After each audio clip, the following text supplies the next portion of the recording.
मेरे सवाल जवाब एपिसोड में किसी ने मुझसे ये सवाल किया था कि मैम, मेरा जल्दी डिस्चार्ज नहीं होता, बहुत लेट हो जाता है और जो मेरी वाइफ है वो इसी वजह से भुनभुनाती रहती है।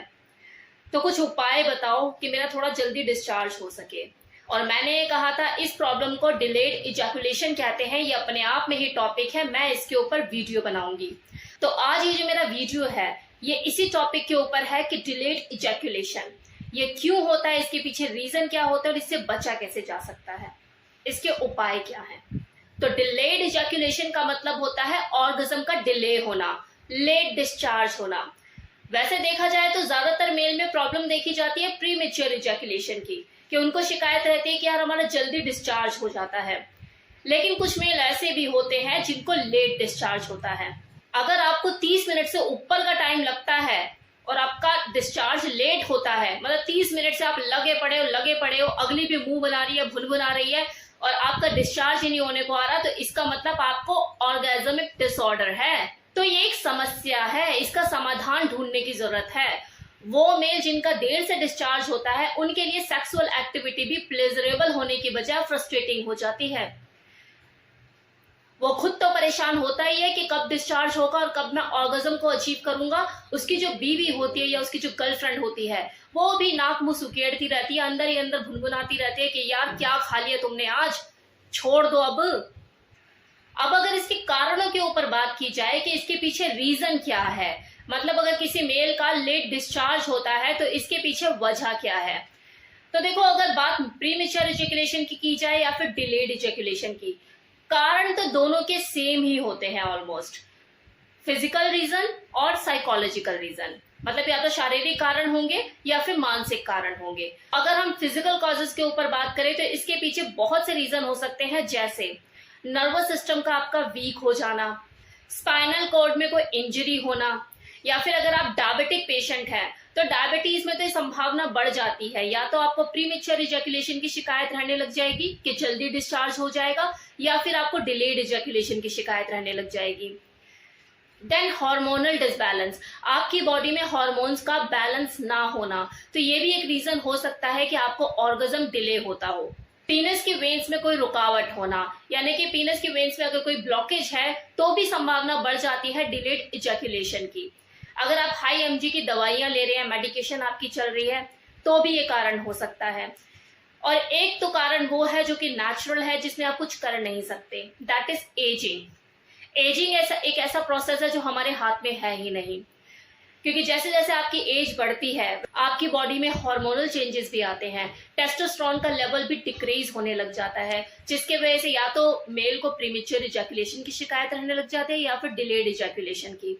तो मैंने आपको फिजिकल कॉजेस बताए, यहाँ पर आपको थोड़ा सा ध्यान देने की जरूरत है कि आपके साथ कौन सा कारण जिम्मेवार है जिसके वजह से आपको डिलेड इजैकुलेशन की शिकायत हो रही है। खुद नहीं पता कर पा रहे, डॉक्टर के पास जाइए, उसे बताइए कि आपके साथ क्या क्या दिक्कतें हो रही है, वो आपका चेकअप निकालेगा और आपको बताएगा, फिर आपका ट्रीटमेंट स्टार्ट करेगा। Then another reason is psychological reason, मानसिक कारण।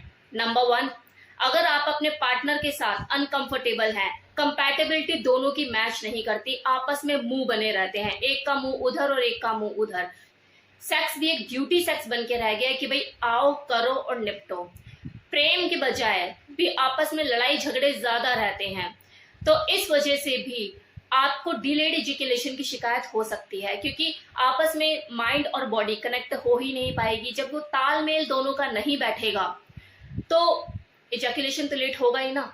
Then second is mentally disturbance, anxiety, stress, किसी भी तरह का कोई टेंशन भी डिलेड इजैकुलेशन का कारण बन सकता है। नाउ थर्ड पॉइंट, कई बार ऐसा भी होता है कि कुछ लोग जो खुद से खुद को सेटिस्फाइड करते हैं, आई मीन जो मैस्टरबेट करते हैं, तो मैस्टरबेट करते हुए खुद को जल्दी डिस्चार्ज कर लेते हैं, लेकिन जब वो अपनी पार्टनर के साथ हम बिस्तर होते हैं, सेक्स करते हैं, तो उन्हें टाइम लगता है, उस वक्त वो जल्दी डिस्चार्ज नहीं हो पाते। देखो, इसके पीछे एक ये रीजन हो सकता है कि आप कुछ ऐसी टेक्निक जानते हैं जिसकी वजह से आप जल्दी डिस्चार्ज हो जाते हैं, आपकी बॉडी पर उस टेक्निक का इफेक्ट है, प्रभाव है, लेकिन वो टेक्निक आपकी जो बीवी है या आपकी जो पार्टनर है वो नहीं जानती, वो उसे डुप्लीकेट नहीं कर पाती, वो असमर्थ है। तो ये भी एक रीजन हो सकता है कि आपको डिलेड इजैकुलेशन की शिकायत रहती हो। अब अगर बात की जाए कि इसके उपाय क्या है, मतलब डिलेड एजुकेशन से हम छुटकारा कैसे पा सकते हैं, इससे कैसे बचा जा सकता है, तो देखो अगर वजह फिजिकल लेवल पे है, शारीरिक समस्या आप कोई फेस कर रहे हैं, तो उसमें जो मैंने आपको दो कारण बताए, नर्वस का डैमेज हो जाना और दूसरा एजिंग, ये दो कारण ऐसे हैं जिसमें कोई कुछ कर नहीं सकता। अगर आपकी नर्वस सिस्टम डैमेज हो गया है तो कोई क्या कर सकता है, और अगर आप एजिंग प्रोसेस में हैं, आपकी एज बढ़ रही है और आपका टेस्टोस्टेरोन लेवल जो है वो डिक्रीज हुए जा रहा है, तो उसमें भी कोई कुछ नहीं कर सकता है। इस एजिंग प्रोसेस में तो डॉक्टर भी कुछ नहीं कर सकता है, क्योंकि आपकी उम्र बढ़ेगी और उम्र अपना असर दिखाएगी। तो यहाँ पर आपको टाइम से पहले सतर्क होने की जरूरत है। अपने एजिंग प्रोसेस को आप रोक तो नहीं सकते, लेकिन स्लो जरूर कर सकते हो, अपने खान पीन में बदलाव लेके आके और एक हेल्दी वर्कआउट ऐड करके, जिससे आपके जो ऑर्गन्स हैं वो हेल्दी रहेंगे। और जब आपके अंदर का जो इम्यून सिस्टम है, ऑर्गन जब हेल्दी रहेंगे, इम्यून सिस्टम आपका हेल्दी रहेगा, तो हार्मोन्स भी बैलेंस रहेंगे। और रह गई बात नर्वस डैमेज होने की, तो देखो इसके लिए फिर भी आप एक बार डॉक्टर से सलाह ले सकते हो। अगर उसे कुछ पॉसिबिलिटीज नजर आती है, आपका वो ट्रीटमेंट स्टार्ट करेगा। और अगर आपको लगता है कि जो प्रॉब्लम है वो फिजिकल लेवल पर नहीं, साइकोलॉजिकल लेवल पर है, तो यहाँ तो आपकी जो मदद है वो डॉक्टर भी नहीं कर सकता, आपको अपनी मदद खुद करनी पड़ेगी। कहने का मतलब है कि अगर आपको लग रहा है कि आपके साथ रिलेशनशिप इशू है, तो यहाँ पर आपको अपने पार्टनर के साथ एक ऑनेस्ट कन्वर्सेशन करने की जरूरत है। बैठकर बातचीत कीजिए, प्रॉब्लम का सॉल्यूशन निकालिए, टेंशन को दूर रखिए, बैठकर बात कीजिए। तो ये था मेरी तरफ से full information regarding delayed ejaculation. कल आपके लिए सवाल जवाब एपिसोड, आपके सारे सवालों का जवाब उस वीडियो में मिलेगा। ये वीडियो आपको कैसा लगा बताना मत भूलिएगा। Thank you so much.